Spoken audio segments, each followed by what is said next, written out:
Hi friends, welcome back to our channel. Friends, మన channel cricket సంబంధించిన ప్రతి చిన్న అప్డేట్ మన ఛానల్లో రెగ్యులర్ వస్తుంటాయి. ఇంకా మన ఛానల్ని సబ్స్క్రైబ్ చేసుకోకపోతే ఫ్రెండ్స్ వెంటనే సబ్స్క్రైబ్ చేసుకోండి అండ్ పక్కన బెల్ని యాక్టివేట్ చేసుకోండి. అండ్ అదేవిధంగా ఇంకా మన వీడియోని లైక్ చెప్తే ఫ్రెండ్స్ వెంటనే లైక్ చేసి మన వీడియోలోకి తినరేదాం. ఫ్రెండ్స్ తప్పకుండా లైక్ చేయండి. లైక్ చేస్తే మన వీడియో మార్కెట్కి ఫాస్ట్ గా రీచ్ అవుతుంది. ఇక India versus Bangladesh second test match. ఈ మ్యాచ్ వచ్చేసి అక్కడ 27th సెప్టెంబర్ నాడైతే స్టార్ట్ కాబోతుంది కాన్పూర్ వేదికగా. ఇక్కడ యూజువల్గా చూసుకుంటే వికెట్ మాత్రం చాలా స్పిన్ ఫ్రెండ్లీ వికెట్ అయితే ఉంటుంది అక్కడ. మరి స్పిన్నర్లు మాత్రం చాలా డామినేట్ అయితే వేసి గతంలో. మరి యూజువల్గా చూసుకుంటే మరి బ్లాక్ సైల్ వికెట్ కాబట్టి ఖచ్చితంగా మరి ఈ మ్యాచ్లో అయితే ముగ్గురు స్పిన్నర్లతో అయితే బరిలోకి దిగే అవకాశం అయితే మనకు కనిపిస్తుంది. ఎందుకంటే మరి అక్కడ బ్లాక్ సైల్ వికెట్ దట్టు గతంలో కూడా చాలా స్పిన్నర్లు అయితే వికెట్లు అయితే తీసిళ్ళు. ఇక్కడ అశ్విన్ మొత్తం 16 వికెట్లు తీసిండు 2 మ్యాచ్లో. జడేజా 11 వికెట్లు తీసిండు. అక్షర్ పటేల్ 6 వికెట్లు తీసిండు ఒక మ్యాచ్లో. కాబట్టి మరి స్పిన్ ఫ్రెండ్లీ వికెట్ కాబట్టి ఖచ్చితంగా మరి అక్కడ అక్షర్ పటేల్ కుల్దీప్ యాదవ్ అయితే ఖచ్చితంగా మరి ఆడే అవకాశం అయితే మనకు కనిపిస్తుంది. ఇక ఇక్కడ స్టార్స్ ఒకసారి మనం చూసుకుంటే మొత్తం 23 మ్యాచ్లు ఆడితే అందులో మన టీమిండియా 7 సార్లు గెలిచింది. ఇక విజిటింగ్ టీం వచ్చేసి 3 సార్లు అయితే గెలిచింది. ఇక ఏకంగా 13 మ్యాచ్లు అయితే డ్రా చేసుకున్నారు. ఇక ఫస్ట్ బ్యాటింగ్ వేసి 7 సార్లు గెలితే సెకండ్ బ్యాటింగ్ వేసి 3 సార్లు అయితే గెలిచిళ్ళు. ఓవరాల్ చూసుకుంటే మరి అక్కడ ఫస్ట్ బ్యాటింగ్ చాలా అడ్వాంటేజ్ అయితే ఉంటుంది. ఇక యావరేజ్ ఫస్ట్ ఇన్నింగ్స్ స్కోర్ చూసుకుంటే 370 ఉంది. యావరేజ్ సెకండ్ ఇన్నింగ్స్ స్కోర్ చూసుకుంటే 322 ఉంది.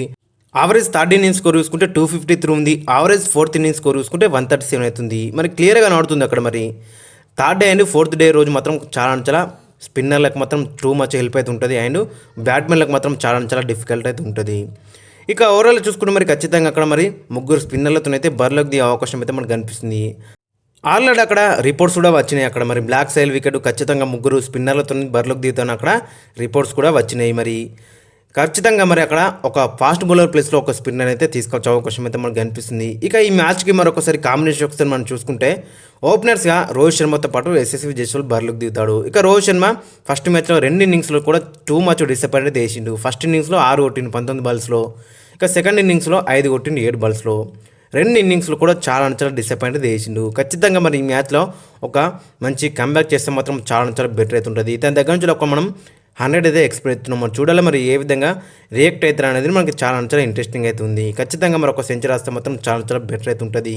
ఇక మరో ఓపెనర్ వచ్చేసి అక్కడ యశస్వి జైస్వాల్ ఫస్ట్ ఇన్నింగ్స్లో 50 కొట్టిండు 118 బాల్స్లో. ఇక సెకండ్ ఇన్నింగ్స్లో మరి కొంచెం డిసప్పాయింట్ చేసిండు. ఫస్ట్ ఇన్నింగ్స్లో 9 4లతో మంచిగా రాణించిండు. కాషన్ విత్ అగ్రెషన్ అయితే చూపెట్టిండు.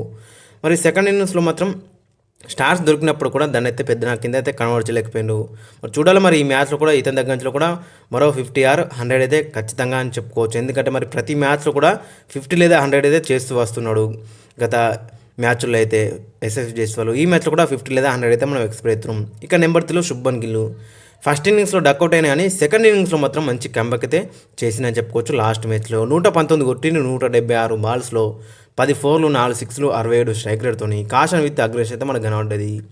ఇక నెంబర్ 4 అక్కడ మనం చూసుకుంటే విరాట్ కోహ్లీ కూడా 2 ఇన్నింగ్స్లో కూడా చాలా డిసప్పాయింట్ అయితే వేసిండు. ఫస్ట్ ఇన్నింగ్స్లో 6 కొట్టిండు 6 బాల్లో. సెకండ్ ఇన్నింగ్స్లో 17 కొట్టిండు. మంచిగా ఆడతాడు, పెద్ద ఇన్నింగ్స్ ఆడతాడు అనుకున్నాం. బట్ అది నాట్అవుట్. అది అక్కడ రివ్యూ తీసుకుంటే మాత్రం ఖచ్చితంగా నాట్అవుట్గా ఉండేవాడు. బట్ అది అక్కడ రివ్యూ అయితే తీసుకోలేకపోయాడు. ఓవరాల్గా చూసుకుని మరి 2 ఇన్నింగ్స్లో కూడా డిసప్పాయింట్ చేసిండు. ఇతని దగ్గర నుంచి కూడా మరి ఈ మ్యాచ్లో ఈ రెండో మ్యాచ్లో మాత్రం ఒక సెంచరీ లేదంటే హాఫ్ సెంచరీ అయితే ఖచ్చితంగా మనం అయితే ఎక్స్పెక్ట్ అవుతున్నాం. మరి చూడాలి మరి ఏ విధంగా రాణిస్తారు అనేది మనకి చాలా ఇంట్రెస్టింగ్ కనబడుతుంది. ఇక నెంబర్ 5 అక్కడ మనం చూసుకుంటే రిషబ్ పంత్ మరి ఇంజూరీ నుంచి వెళ్ళి కంబ్యాక్ చేసిన తర్వాత ఫస్ట్ ఇన్నింగ్స్లో 39 కొట్టిండు 52 బాల్లో 6 4లు కొట్టిండు.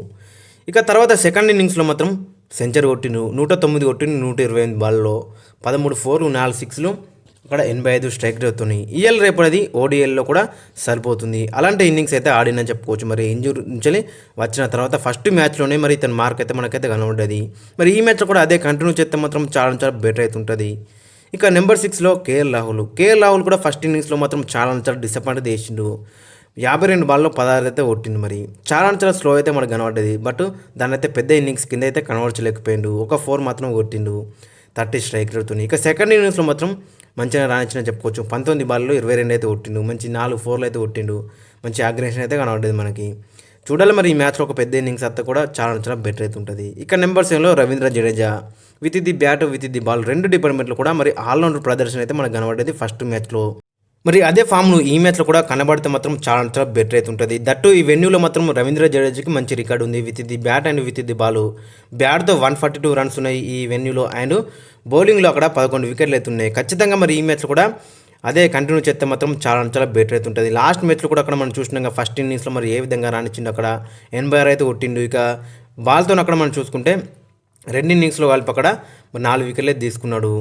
ఇక నెంబర్ 8లో అక్కడ మనం చూసుకుంటే రవిచంద్రన్ అశ్విన్ మనం చూసినాక లాస్ట్ మ్యాచ్లో ఏ విధంగా విధ్వంసం క్రియేట్ చేసిండో with the bat and with the ball 2 డిపార్ట్మెంట్లో ఇతను కూడా మంచిగా రానిచ్చిండు. విత్ ది బ్యాట్ అక్కడ మనం చూసుకుంటే 113 అయితే కొట్టిండు. 133 బాల్స్లో 11 4లు 2 6లు 84 స్ట్రైక్ రేట్తోని.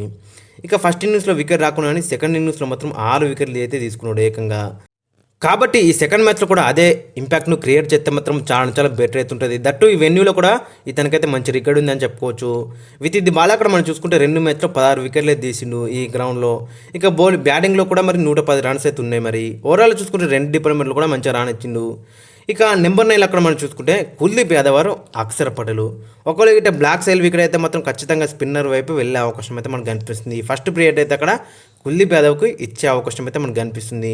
మరి చూడాలి మరి కుల్దీప్ యాదవ్కి ఇస్తారా లేదంటే అక్షర్ పటేల్కి ఇస్తారా అనేది మనకి ఇంట్రెస్టింగ్ కనబడుతుంది. ఖచ్చితంగా వీళ్ళిద్దరిలో ఎవరినైనా ఒకనైతే ఆడిస్తారు. ఇక నెంబర్ 10లో అక్కడ మనం చూసుకుంటే జస్ప్రీత్ బుమ్రా మరి లాస్ట్ మ్యాచ్లో మనం చూసినాక ఫస్ట్ ఇన్నింగ్స్లో 4 వికెట్లు తీసుకున్నాడు. సెకండ్ ఇన్నింగ్స్లో 1 వికెట్ తీసుకున్నాడు. మరి ఈ మ్యాచ్లో కూడా అదే పర్ఫార్మెన్స్ని ఎక్స్పెక్ట్ అయితే మనం చేస్తున్నాం బుమ్రా దగ్గర నుంచి అయితే. బుమ్రాకి అక్కడ వికెట్తో సంబంధం అయితే లేదు. తన యార్కర్స్తో అయితే వికెట్లు అయితే పడగొడతాడు. మనం గతంలో కూడా చూసినాం ఎన్నో సందర్భంలో. ఇక నెంబర్ 11లో అక్కడ మనం చూసుకుంటే మొహమ్మద్ సిరాజ్ ఫస్ట్ ఇన్నింగ్స్లో 2 వికెట్లే తీసిండు. సెకండ్ ఇన్నింగ్స్లో కొంచెం ఎక్స్పెన్సివ్ ప్రూవ్ అయిన వికెట్ అయితే రాలేదు. చూడాలి మరి ఈ మ్యాచ్లో ఏ విధంగా కంబ్యాక్ చేస్తారనేది ఇంట్రెస్టింగ్ కనబడుతుంది. ఖచ్చితంగా ఇతని దగ్గర నుంచి కూడా 2 లేదా 3 వికెట్లు అయితే ఎక్స్పెక్ట్ చేస్తున్నాం. మరి చూడాలి మరి ఏ విధంగా రాణిస్తారు అనేది ఇంట్రెస్టింగ్ కనబడుతుంది. ఇక ఆకాశ్దీప్ కానీ ఎస్దేలకైతే మరి ఛాన్స్ అయితే రాకపోవచ్చు, చెప్పలేము. అక్కడ మరి వీళ్ళ ఇద్దరు ఫాస్ట్ బౌలర్లో ఓల్కైనా ఒకరికి రెస్ట్ ఇచ్చి మరి వాళ్ళిద్దరిలో ఓన్లైన్ ఒకరిని కూడా తీసుకునే అవకాశం అయితే మనకు కనిపిస్తుంది. ఇక ఫైనల్గా ప్లేయింగ్ లైన్ ఒకసారి మనం చూసుకుంటే రోహిత్ శర్మ ఎస్ఎస్ విజయ్స్లో ఓపెనింగ్లో బరిలోకి దిగితే నెంబర్ 3లో శుభ్మన్ గిల్, నెంబర్ 4లో విరాట్ కోహ్లీ, నెంబర్ 5లో రిషబ్ పంత్, నెంబర్ 6లో కేఎల్ రాహుల్, నెంబర్ 7లో రవీంద్ర జడేజా, నెంబర్ 8లో రవిచంద్రన్ అశ్విన్, నెంబర్ 9లో కుల్దీప్ యాదవ్ అక్షర్ పటేల్, నెంబర్ 10లో జస్ప్రీత్ బుమ్రా అండ్ నెంబర్ 11లో మొహమ్మద్ సిరాజ్. ఓవరాల్గా చూసుకుంటే మరి ప్లేయింగ్ లెవెన్ మాత్రం చాలా డేంజరస్గా డెడ్లీగా కాంబినేషన్ మాత్రం చాలా బెటర్ అయితే మనకు కనబడుతుంది. అన్ని డిపార్ట్మెంట్లు కూడా మనకైతే కవర్ అయినాయి అని చెప్పుకోవచ్చు. ఇక బ్యాటింగ్ కూడా ఒకవేళ అక్షర్ పటేల్ ఆడితే మనకి నెంబర్ 9 దాకా బ్యాటింగ్ అయితే ఉంటుంది. ఇక బౌలింగ్లో కూడా మనకి టూ మనీ ఆప్షన్స్ అయితే మనకు కనబడుతున్నాయి. కాబట్టి ఓవరాల్ చూసుకుంటే కాంబినేషన్ మాత్రం చాలా బెటర్ అయితే మనకు కనబడుతుంది. ఇక మనం మెయిన్గా ఈ మ్యాచ్లో చూడాల్సింది రోహిత్ శర్మ అండ్ విరాట్ కోహ్లీ దగ్గర నుంచి అయితే ఒక బిగ్ ఇన్నింగ్స్ అయితే మనం ఎక్స్పెక్ట్ అవుతున్నాం ఇద్దరి దగ్గర నుంచి. మరి చూడాలి మరి వాళ్ళు ఇద్దరు ఏ విధంగా రాణిస్తారు అనేది మనకి ఇంట్రెస్టింగ్ కనబడుతుంది. ఇక రిషబ్ పంత్ కానీ, రవీంద్ర జడేజా కానీ, అశ్విన్ కానీ, బుమ్రా కానీ వాళ్ళ ఫామ్ని కంటిన్యూ చేస్తే మాత్రం చాలా బెటర్ అవుతుంటుంది.